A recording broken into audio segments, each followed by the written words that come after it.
Welcome to the Mealing Racing YouTube channel. So I'm getting ready to move this thing. It's sitting on the ground.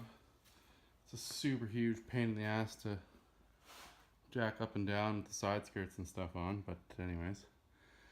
It's sitting on its own wheels now. Engine's running. I'm going to move it over into this bay because I sold my Cadillac. So the Cadillac's going to go into this bay is a little bit, not quite as wide. So I'm going to move them around here, and this one I think I'm going to roll some bearings into the underneath of it just to be safe. And I'm going to put it facing the other way on this side so that I can give the front a tug, because when I hit the wall last year it is not quite straight yet. I straightened it out at the track as best we could, but I need a little, it's got about 3/8 of an inch squish right here. So pull that out a little bit, and yeah, in the next week or so this thing is going to go to its new owner.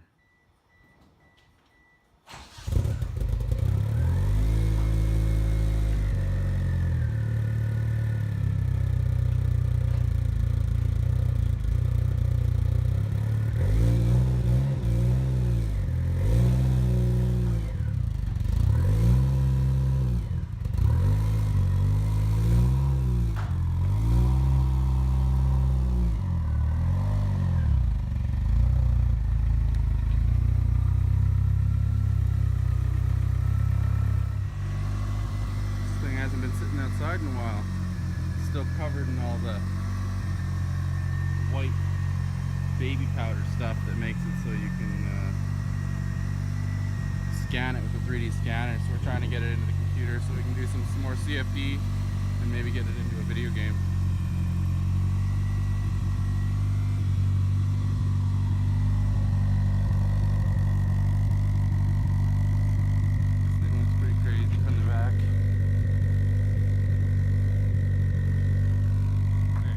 In there backwards. Now I'll be able to work on it, and I can get at the front of it to tie it to a truck or something to try and straighten it out.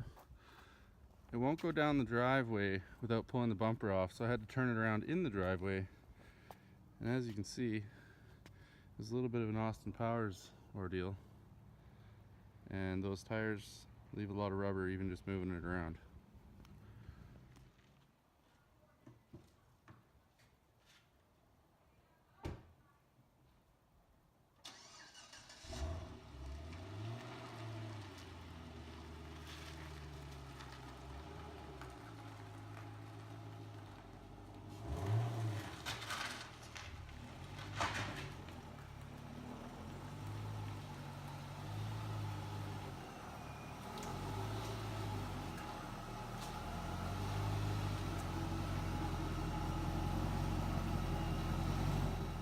Alright, so I'm going to do some ghetto frame straightening. Got the truck parked in the driveway in front of the car. Going to use a big old 2-inch ratchet strap because I can't find a come along. And try and straighten that out. And then I'm going to hook up DSM-link to it, idle the car at a temp, see if I can get both fans to turn on when it gets to temp. Because right now I use the activate fans on full in DSM-link when I'm at the track because one fan isn't enough. But I think if they both turn on with the ECU, then I won't have to worry about that. It'll be one less thing to think about at the track. So anyways, we'll see what we can figure out here. So when I crashed into the wall, I bent the front rad support, and I measured in that shop tour video a little while back on my buddy's car that this part is about a centimeter that way, more than it's supposed to be. So I've got a ghetto frame rack set up to my truck here with a big old ratchet strap. Come along would have been better, but I don't have one right now.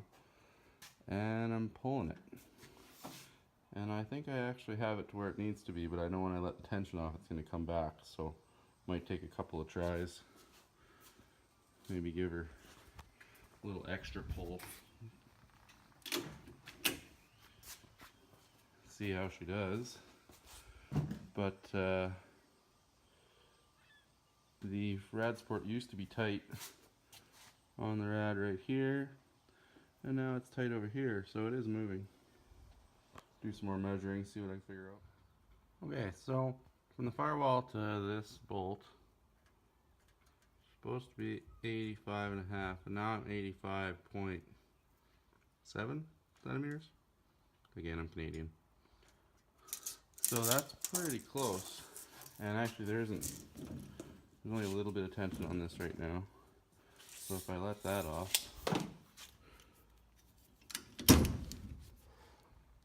see what she measures out at with no tension.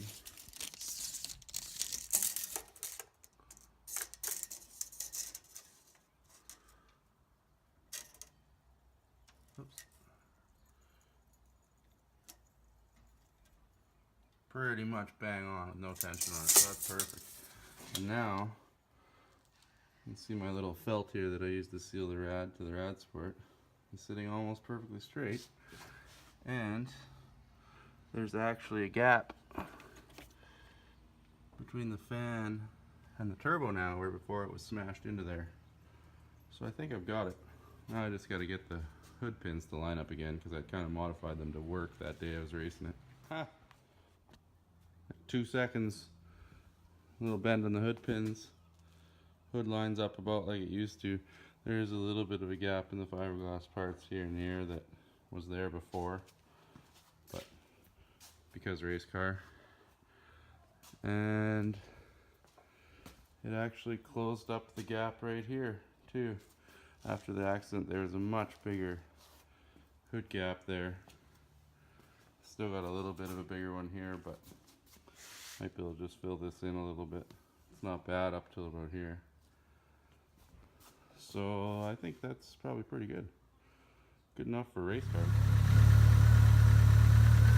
So I'm trying to figure out if I can make the small fan turn on the big fan just on the ECU rather than having to activate it full time. So I'm going to warm it up here, and then I'm going to try and jumper from the big fan relay to the little fan relay, see if it'll work.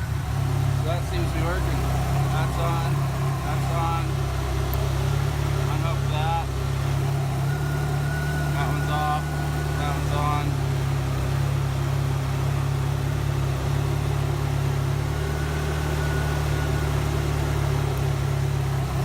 Yep. So I'm going to jumper those 2 pins, and then both fans will work on the ECU.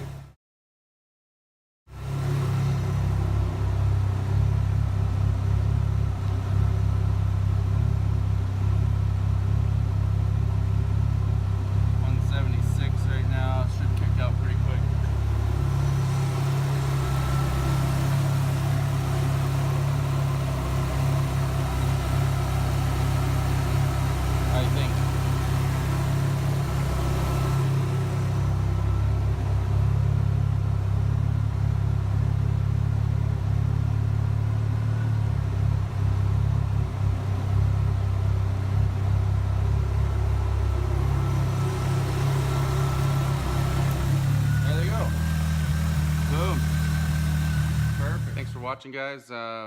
Looks like we've made a little bit of headway there on the car anyways. The dyno's on April 5th. I do have a little bit of crank walk. Insert jokes below. It's not out of spec, but it's enough that I don't trust it to not get worse during this season, so I'm gonna try to get myself in gear and pull the oil pan off and roll in a new bearing so that the crank thrust's a little better. Probably do that in the next few days. I'll do another video for that. Anyways, hit the like button, hit subscribe, let me know what you think below. Thanks for watching.